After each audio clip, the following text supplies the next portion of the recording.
Je suis le lieutenant-colonel Papa-Ange Michel Diatta et je suis le commandant du groupement d'incendie de secours numéro 1, c'est-à-dire les sapeurs-pompiers de Dakar.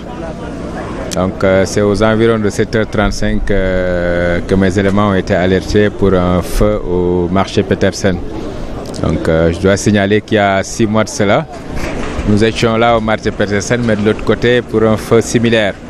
Donc arrivé sur les lieux ce matin, c'était un violent feu de magasin, donc à hauteur des allées Papagaï Fall, que nous avons pu circonscrire très rapidement. Et vers 10h15, nous avons éteint le feu. Éteindre le feu ne veut pas dire que les opérations sont terminées. Jusqu'à présent, comme vous pouvez le constater, ces opérations sont en cours. Pourquoi? Parce qu'il faut éviter toute reprise de feu.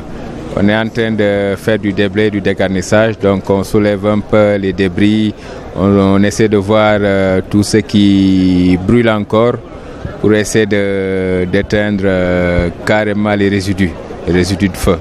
Donc ça va nous prendre encore quelques temps et à l'issue on fera des rondes pour vérifier en fait qu'effectivement il n'y a aucun risque de reprise de feu. Compatis déjà pour les personnes qui ont perdu les biens. Le bilan, comme vous l'avez vu, il est important.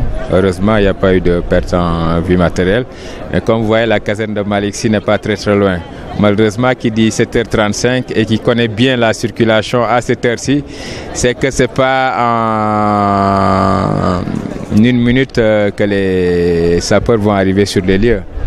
Donc si vous voyez la circulation, au-delà de la circulation, allez jeter un coup d'œil aux allées Papagaï Fall, vous allez vous rendre compte que les commerçants même ont commencé à sortir tous les bagages. Même les véhicules qui devaient se rapprocher sont de l'autre côté pour pouvoir attaquer le feu. Vous voyez que c'est un souci. S'y ajoute que le marché est fondamentalement dépourvu d'hydrant. L'hydrant, c'est les poteaux et les bouches d'incendie qui doivent nous permettre, même si on devait faire 2 heures de temps, voire même 2 jours ici, sans discontinuité, qu'on puisse les faire ici. Mais comme vous voyez, le premier engin il vient, mais quand son eau est terminée, l'engin est obligé d'aller se ravitailler. Et comme aux alentours, on n'a aucun hydrant, on est obligé de retourner à cette heure-ci avec les embouteillages vers l'Assemblée nationale et vers Malick Sy pour pouvoir nous ravitailler. Tout ça aussi, c'est des délais. Il se trouve que les engins viennent de renfort, viennent des autres casernes de Malick Sy.